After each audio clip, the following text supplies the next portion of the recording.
Kojak, The Valeris Files, Saturday. Thanks for joining us on Night Watch. Tomorrow is Valentine's Day, and we'll have some professional advice on what to give the one you love. Also, Don King will be with us. He's better known for promoting fights in Hearts and Flowers. And we'll meet the irrepressible Ed Grimley, Saturday Night Live's Martin Short. For Charlie Rose and the rest of the Night Watch staff, I'm Sam Ford. Have a great Wednesday.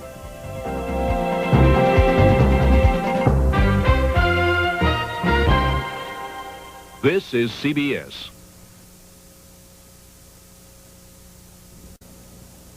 This is WCAU-TV in Philadelphia, Pennsylvania, transmitting on Channel 10 by authority of the Federal Communications Commission. WCAU-TV is owned by CBS Incorporated and operated by the CBS Television Stations Division. The programs of this station are broadcast for viewing to the public without charge and may not be rebroadcast, recorded, or otherwise used without the prior written permission of CBS Incorporated. Good night and good morning. General William Westmoreland, commander of the United States forces in Vietnam from 1964 to 1968, recently filed suit against CBS, charging that a documentary on the Vietnam War aired in 1982 was libelous. Former Israeli Defense Minister Ariel Sharon filed a similar libel suit against Time magazine. He charged that a 1982 story on the massacre of Palestinians in a Lebanese refugee camp damaged his reputation.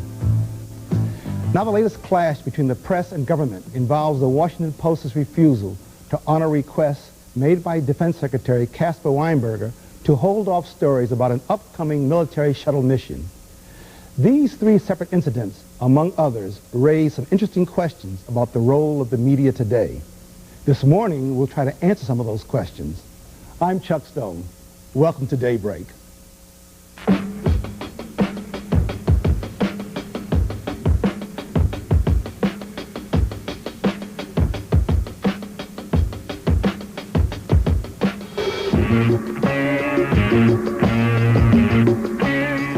The recent publicity involving the Westmoreland libel suit against CBS, the Sharon libel suit against Time magazine, as well as the Washington Post story on a secret shuttle mission present a challenge to analyze the so-called boundaries of journalistic license. Today, 4 views on the subject. We'll talk to Reed Irvine from a media watchdog group called Accuracy in Media, Jay Newman, Channel 10's news director, Joanne Omeng on the national staff of the Washington Post, and Gene Foreman, managing editor of the Philadelphia Inquirer. Colleagues, friends, are there differences in wrongdoing? And so I want to say this about Reed Irvine. He's written a book called Media Mischief and Misdeeds, and Jay said, we know where this program's going. Media Misdeeds and Mischiefs.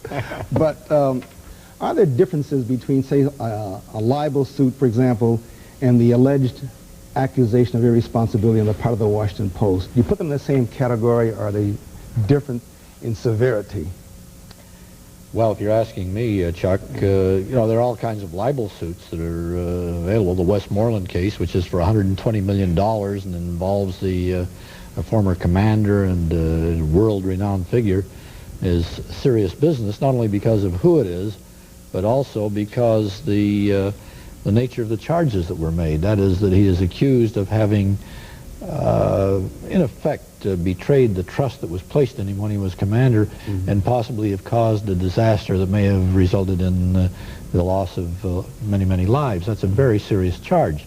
We had the libel case, for example. Another well-known case was the one involving Carol Burnett, the comedian who was angry at the National Enquirer because it said that she was drunk in a restaurant in Washington. Yeah, but I got to stop it here. There's a difference there. I think one was a question of irresponsible reporting in the Enquirer's part. I'm taking a judgment there. Yeah. And I don't think that CBS, in fact, most of the cases, I don't think there's a deliberate irresponsibility. I don't think people go out to libel others. In the case of CBS? Well, no, in the case of CBS, that's what the whole issue is involved in the Westmoreland suit, is did they do it deliberately? Did they knowingly say things that weren't true? And so far, we've only heard from Westmoreland's witnesses. Jay, this is his medium. How do you feel about this, and can you have an opinion on this? without putting you on the spot, Jim. Well, to go back to your original question, Chuck, is there a difference? I think there's a difference in terms of the eventual outcome. In the Washington Post's decision to publish what some members of the government considered national security secrets, that's very clearly, in my view, an ethical question. Question of what is right and wrong, and the only outcome of that that I could see was a full-fledged discussion on journalistic ethics. In the case of the Time Magazine versus Sharon or CBS and Westmoreland, those two have spun off in discussions about journalistic ethics, but the severity in the case of our company, CBS, could be $120 million. I want to ask Gene, as a managing editor, do you feel the Washington Post's decision was justified and right? Would you have done the same thing? We'll get to Joanne in just a second. Okay.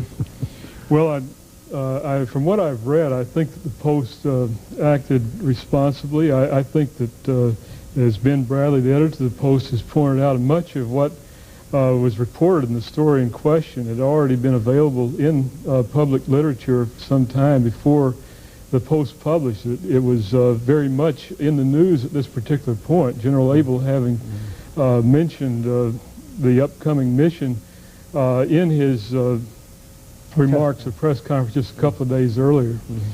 I think that these are all matters of judgment.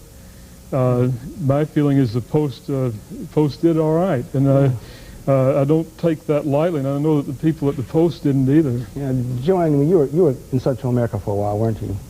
Did you ever encounter any instances where you felt that the press was being blacked out and not being given any true information or accurate information, deliberate misrepresentations, for example? Oh, of course. I think that's part of being a journalist. You assume that everyone has things they'd like to have you print. So people lie to the press, and the press prints it, then the press gets indicted for telling the lies, though. Sure. You can't win.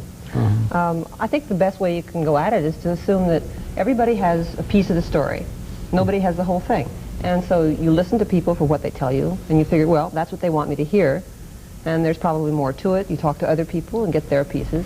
And you assume that people try to present their own case in the best possible light. I don't think there's anything wrong with that.